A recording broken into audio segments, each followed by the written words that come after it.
Welcome back to Mystery Files. And today I have two stories for you. And I know you're gonna enjoy the first story, and then the second story I think you're gonna enjoy as well. The first story you're gonna be like, wow, do things like this actually happen? And in the second story you're gonna be like, is it possible for things like this to actually happen? So I hope you're pumped, and I want you to know, I want you all to get this up to at least bare minimum 60 likes this time. And just to let you know, every time you do hit that like button, especially today, you will be given a free smile throughout the day when you least expect it. There it goes. You won't even know it hit you, I promise. Without any further ado, there is more ado. If you guys know anybody with the last name The Y-Files or the last name Mr. Ballin who might be, might want to watch one of my videos and possibly collaborate with me, well then maybe you should go to their channel and on their next or their last video, just spam in there, hey, you should collaborate and you should collaborate with Mystery Files and Mystery and Mystery. If you did that, I'd be extra happy and I appreciate you. Okay, now without any real further ado, as of now, it's time to slip into a mind that's not our own. Let's go. Okay, this was pretty recent. In July 2015, Russian police made a gruesome discovery. The body of an elderly woman hidden in these trash bags. And this was just the beginning of unraveling a horrific killing spree that spanned decades. Okay, so when a social worker was unable to meet with one of her regular clients like she usually did, 79-year-old Valentina Yalanova, she knew something was wrong. And upon visiting Valentina's St. Petersburg apartment, the social worker was met by a hostile older woman who refused to let her enter. And alarmed, the social worker then alerted the police. And the authorities were skeptical at first, just maybe, an eccentric older woman, they thought. But the social worker insisted. So officers knocked on the door of the apartment, and then an unkempt, wild-hair senior answered with this yellow-toothed grin, and she said, "I knew y'all would come. Valia isn't here. I killed her." Stunned at this point, the police brought the woman to the station for questioning. And that's when Tamara Samsonova explained that Valia was her friend and tenant. But you see, after an argument where Valia said that she'd be moving out, Tamara feared not being able to afford the apartment alone. So she decided to secretly kill Valia so her relatives would keep paying out that rent, buying her, 4 or 5 months apiece. And on the day in question, Tamara had drugged a salad she had fed Valia using phenazepam.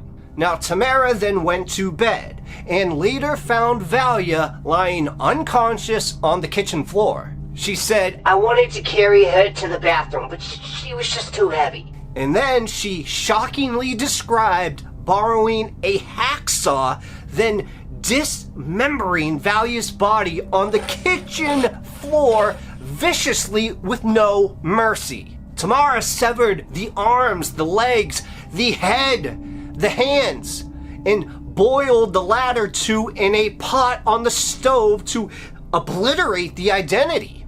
And then she started taking trips to dump the bagged body parts in a nearby pond under the cover of night. She said, "I managed to carry the hips and the legs only as far as the nearby yard. I dumped them just right there." So at this point, horrified, police were certain the woman was either insane or delusional. But then surveillance footage from outside the apartment showed her making several late-night trips carrying these heavy, bloody bags and pots. And in one of them you could actually see contained unmistakably a human head. So the police arrested Tamara and searched her home, finding ample evidence of this crime. But they also uncovered her diary, most with mundane entries, but some explosively confessing the gruesome murders of other tenants over the years. In the diary, with entries written mostly in Russian, German, and English, most of the material was mundane. You know, I worked 5 a.m. today and I was drinking coffee. Then I did work around the house. But other entries were pure dynamite. She said, "I killed my tenant Volodya, cut him to pieces in the bathroom with a knife, put the pieces of his body in plastic bags and then threw them away in different parts of Frezensky district." It seemed that Tamara had killed and dismembered 11 people, including her husband, over the past decade. And when asked, she refused to confirm whether she had cannibalized the victims. She said, "It is such a disgrace for me, you know, now everybody will know." That's right, there was no guilt or anything about actually being a serial killer and killing all these people off with knives and stabbings and then cutting them up and putting them all these places God knows where. But her anguish came from the fact that, oh, her neighbors, and now it would be on the newspaper. Such a good grandma. And as the investigation continued, police traced Tamara's steps to the nearby yard where she admitted dumping some of the dismembered parts. A nondescript fenced-in area behind an auto repair shop contained a couple of dingy garages, and inside one of them was a grisly scene.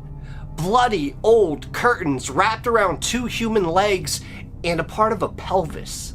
And the remains were quickly confirmed as Valentina Yanalova's, tying her directly to Tamara's detailed confession. So an extensive search was launched of the neighborhood and the outskirts of the neighborhood for more victim remnants. Plus, local pond waters were searched and dredged through while teams combed the nearby woods as well. And over the next week, most of Valentina's headless body was recovered in pieces from these different dumping sites. But strangely, some parts and her head were never found, even when Tamara's kitchen stove and pipes were scoured for traces. And I know I'm saying Tamara, I'm from New England, give me a break. Now, examination of the recovered body parts revealed the precise, almost surgical skill in which Valentina was dissected, uncharacteristic for a killer without anatomical training or experience. Tamara Samsonova is currently in police custody, although it is uncertain whether she will be declared fit to face criminal charges, as she herself informed the judge at her first court appearance. "I am haunted by this maniac upstairs. It is him who forced me to kill these people." Hold on now, could this be a case of a possession? Now, was this maniac upstairs the real killer, or just a product of her imagination? Either way, Samsonova's was known not as Jack the Ripper, but as the Granny Ripper. And yes, this is a true story, and I am not kidding. She is called the Granny Ripper. And this case proves, if anything, that monsters can hide in plain sight. Sometimes evil wears the mask of a smiling grandparent. No matter how innocuous people may seem on the outside, darkness can still lurk within. In the quiet, conservative town of Christchurch, New Zealand, the winter of 1954 would be forever marred by a crime so brutal, so unthinkable, that it would leave an indelible scar on the community. So, on June 22nd, 1954, Honora Reaper went for a walk with her teenage daughter, Pauline Parker, and Pauline's close friend, Juliet Hulme. Now, what should have been an ordinary outing on a crisp afternoon was, in fact, the final act in a chilling conspiracy. A conspiracy born not in the world of reality, but in the shadowy depths of a shared delusion the girls called the Fourth World. Pauline and Juliet's friendship from the outside seemed like a typical teenage bond. Both girls were exceptionally bright and had been isolated by serious illnesses in their early years. Pauline with osteomyelitis and Juliet with tuberculosis. They met at Christ Church Girls' High School and quickly became inseparable, finding in each other a refuge from the loneliness that had defined much of their childhoods. But their connection ran deeper than mere friendship. It was an obsession that would eventually drive them to murder. The Fourth World was not just a game. It was their reality, an elaborate and dark fantasy that consumed their waking hours. It was a realm where they believed they could transcend the mundane and enter a higher plane of existence.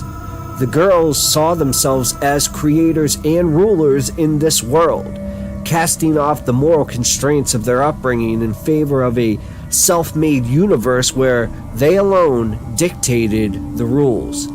Christianity was discarded as the girls invented their own religion, complete with saints of their choosing and rituals that bound them closer together.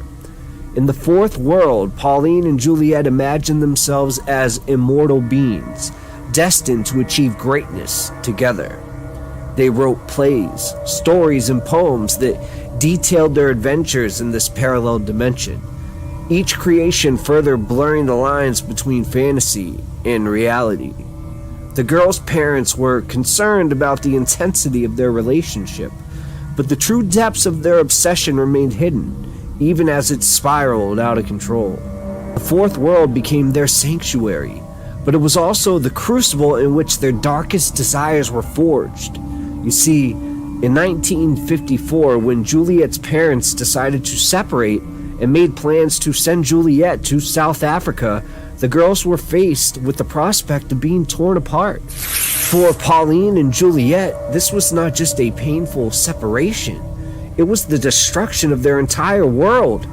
They were convinced that they could not survive without each other, that their destinies were intertwined in a way that no one else could understand.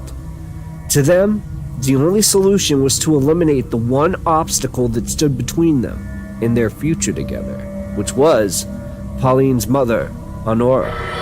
The plan was cold and calculated, yet it was conceived in the fevered minds of two teenagers who saw themselves as living in a world of their own making. They believed that by removing Honora, they'd be free to pursue their dream of running away together, perhaps to Hollywood or even New York, where they imagined they could live out their lives as celebrated writers and filmmakers. It was a fantasy as grandiose as it was deadly.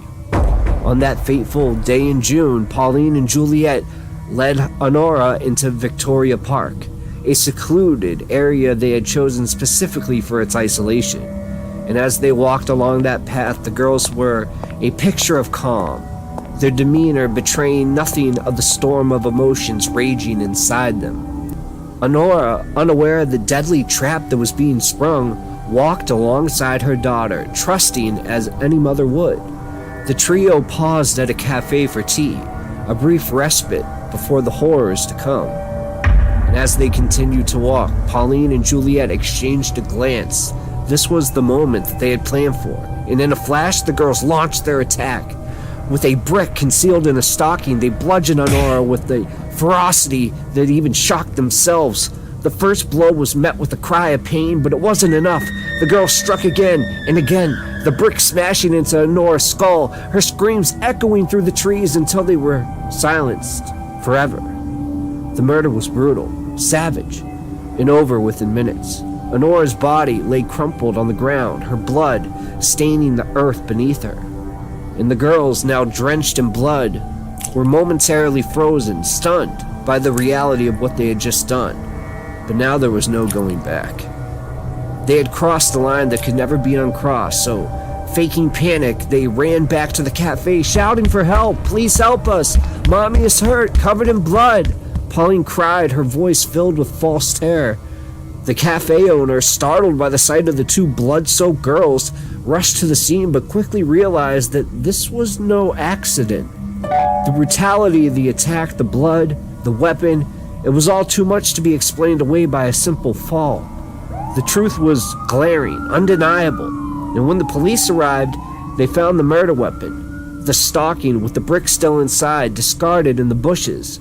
The girl's story fell apart almost immediately, and under interrogation they confessed to everything. Pauline's diary, filled with chilling entries that detailed their plan, was the final nail in their coffin. In one entry, Pauline wrote of their excitement and anticipation as they prepared to carry out the murder, likening it to the thrill of planning a surprise party. The trial that followed was a media sensation, filled with all these details and rampant speculation about the girls' relationship. The defense argued insanity, claiming that the girls were delusional, driven to murder by a twisted sense of reality. The prosecution, however, painted a picture of cold-blooded killers who had meticulously planned and executed a brutal murder. The truth, perhaps, lay somewhere in between, a toxic combination of delusion and intent. And on August 28, 1954, Pauline and Juliet were convicted of murder. Too young for the death penalty, they were sentenced to 5 years in prison, and upon their release, they were ordered never to contact each other again. Juliet moved to England and eventually became a successful crime novelist under the pseudonym Anne Perry, her past remaining a dark secret until the release of Peter Jackson's Heavenly Creatures in 1994. Pauline, adopting the name Hilary Nathan, led a quiet, reclusive life in England, seeking redemption through the Catholic faith. The Fourth World, the fantasy that once had been their sanctuary, had led them down a path of destruction. What began as a deep, intense friendship had morphed into something far darker, a bond that culminated in cold-blooded murder. In the end, the girls' shared delusion shattered not only their lives, but also the life of an innocent woman, whose trust in her daughter was repaid with unimaginable violence. Their story serves as a chilling reminder of the darkness that can lurk beneath the surface, the thin line between fantasy and reality, and the terrible consequences when that line is crossed.